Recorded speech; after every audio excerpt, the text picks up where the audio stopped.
रियासत के दौर से ही नादौन का गौरवशाली इतिहास रहा है। कभी कटोच वंश के राजाओं की कर्मभूमि के बारे में मशहूर है।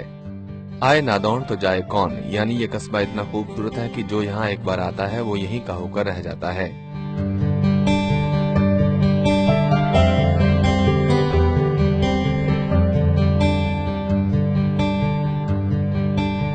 नादौन के अमतर में एक किला अभी भी मौजूद है। देखरेख के अभाव में यह किला जर्जर हालत में पहुंच चुका है, मगर किले में अभी भी कुछ प्राचीन चित्र हैं जो कटोच वंश के राजा संसार चंद की शाही विरासत को दिखाते हैं। कि महाराजा संसार चंद ने यहाँ इसको बसाने के लिए इसको अपनी राजधानी बनाया और इसको बसाने के लिए उन्होंने 200 कलाकार जो हैं वो विभिन्न क्षेत्रों से यहाँ पर लेके आए। भवन निर्माण कला के कलाकार भी थे, संगीतकार भी थे, अन्य कलाओं को मूर्तिकार भी थे, अन्य कलाओं को भी जानने वाले थे। इसलिए एक बहुत व्यापक सुंदर राजधानी का निर्माण उनके द्वारा किया गया।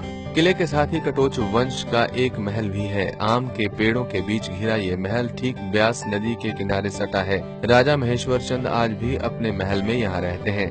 महल के अंदर आपको इतिहास से जुड़ी कई चीजें देखने को मिलती हैं, जो इस दौर की खुशहाली को दिखाती हैं। रियासती काल में नादौन जागीर का ये मुख्यालय हुआ करता था, जहाँ पर राजा संसार चंद अपना दरबार लगाया करते थे। नादौन के पहले राजा होने का श्रेय संसार चंद के पुत्र युद्धवीर चंद कटोच को हासिल है। तो बड़ा सुंदर नगर बना, इसलिए एक कहावत चल पड़ी, जाए नादौन आए कौन। वहाँ से हटने का दिल नहीं करता था। नादौन का मूल शब्द नद वन है, नदी के पास का वन, इनके ब्यास के तट में बड़ा सुंदर स्थान। और वहाँ का नदवन या नादौन बाद में जब अपभ्रंश होकर बनाया, बहुत सुंदर स्थान।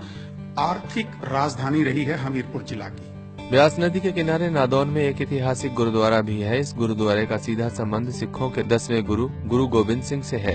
यह गुरुद्वारा ठीक उसी जगह पर बनाया गया है जहां गुरु गोबिंद सिंह ने मुगलों को हराया था। उन्होंने 500 सिख सैनिकों के साथ 4 अप्रैल 1891 को मुगल सरदार अल्फा खान हुसैन के खिलाफ लड़ाई लड़ी थी और जीती भी थी।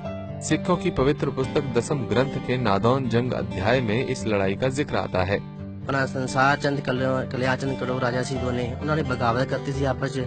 फिर बाकी 20 राजा जिहड़े उन्होंने बेनती की गुरु साहब ने भी इत्थे साडी मदद करो, ते गुरु साहब ने इत्थे आके बाकी मदद करके अल्प खान विरुद्ध युद्ध छेड़िया सी, वो जित किता फतेह कीता जी। मुगलों को हराने के बाद गुरु 8 दिन तक यहीं रुके थे। 1929 में बने इस गुरुद्वारे में आज भी बड़ी तादाद में श्रद्धालु माथा टेकने के लिए आते हैं। इस गुरुद्वारे को श्रोमणी गुरुद्वारा प्रबंधक समिति चलाती है और यहाँ पर महाराजा रणजीत सिंह के समय का एक नगाड़ा भी मौजूद है। मैं रिटायर हो गया हूँ, मैं घर आता हूँ होली में। जब भी आता हूँ तो मैं यहाँ पर कुछ भी करता हूँ, यहाँ पर बैठूँ, पाठ भी करता हूँ। मैं जपजी साहब का, चौपाई साहब का पाठ भी करता हूँ डेली में यहाँ पर।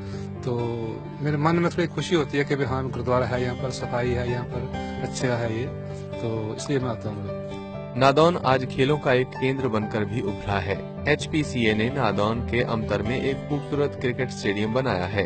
इस स्टेडियम में जहां रणजी के मैच कराए जाते हैं, वहीं उभरते हुए क्रिकेटरों की भी प्रतिभा को यहां निखारा जाता है। नादौन की इस बेपरवाह खूबसूरती की वजह से पंजाबी कवि बुल्ले शाह ने कहा था, आए नादौन तो जाए कौन। कैमरामैन परविंदर सिंह के साथ अरुण पटियाल, पंजाब केसरी टीवी। व्यापार में लाभ होगा या हानि, रिश्तों में कैसे सुलझेगी परेशानी, किसका बनेगा शादी का योग, कौन से उपाय से कटेंगे रोग, मैं बताऊंगा मेष से लेकर मीन राशि का हाल।